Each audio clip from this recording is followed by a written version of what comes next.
साईं सुप्रभात, साईं मॉर्निंग। ये संदेश आपके लिए है। ये संदेश के माध्यम से साईं आपको बहुत सारा आशीर्वाद देना चाहते हैं। तो चलिए सुनते हैं कि साईं आपसे क्या कहना चाहते हैं। साईं कहते हैं कि मेरे प्यारे बच्चे, अपने विचारों का चुनाव सोच समझ के करो। अर्थात तुम्हारे मन में अलग अलग से विचार आते हैं, अलग अलग से बातें आती है। कुछ नई बातें, कुछ पुरानी बातें, कुछ ऐसी बातें जिसे तुम याद भी नहीं करना चाहते हो, फिर भी वह मन तुम्हें बार बार याद दिलाना चाहता है। ये क्यों होता है जानते हो मेरे प्यारे बच्चे? माया तुम्हें गलत दिशा में सोचने पर मजबूर कर देती है।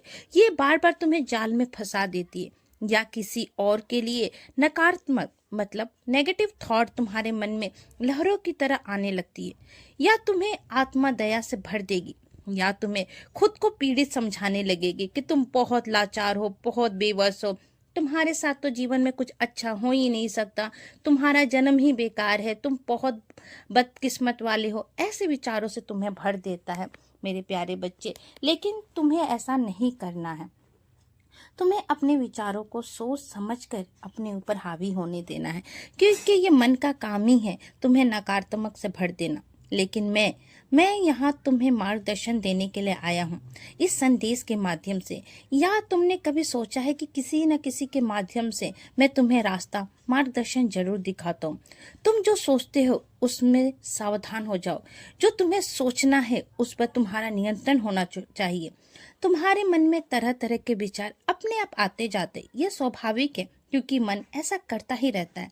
लेकिन सोच समझकर अपने विचारों को चुनाव करना, यानी कि कौन से विचार को महत्व देना है, कौन से विचार, कौन से बात को बार बार तुम्हें याद करना है, ये तो तुम्हारे ही ऊपर है, ये तुम्हारे नियंत्रण में है।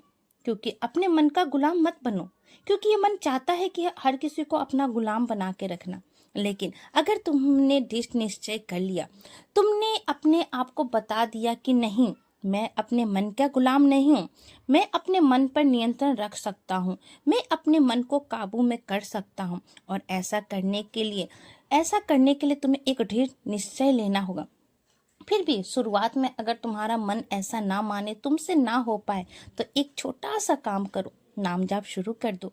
नाम जाप से तुम्हारे मन में ना आने वाले गलत विचार अपने आप कुछ ही दिनों में रुक जाएंगे।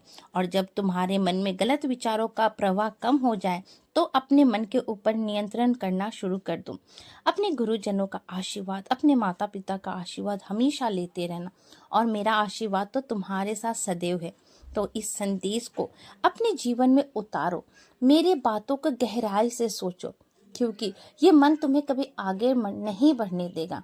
अपने मन पर नियंत्रण करके जैसा तुम भविष्य चाहते हो उसको लिखना शुरू कर दो, वैसे कल्पना करना शुरू कर दो। फिर देखो, दुनिया की ऐसी कोई चीज नहीं है जो तुम्हें मिल नहीं सकता है, क्योंकि तुम परमात्मा ईश्वर के बच्चे हो। खुश रहो, सबका मालिक एक।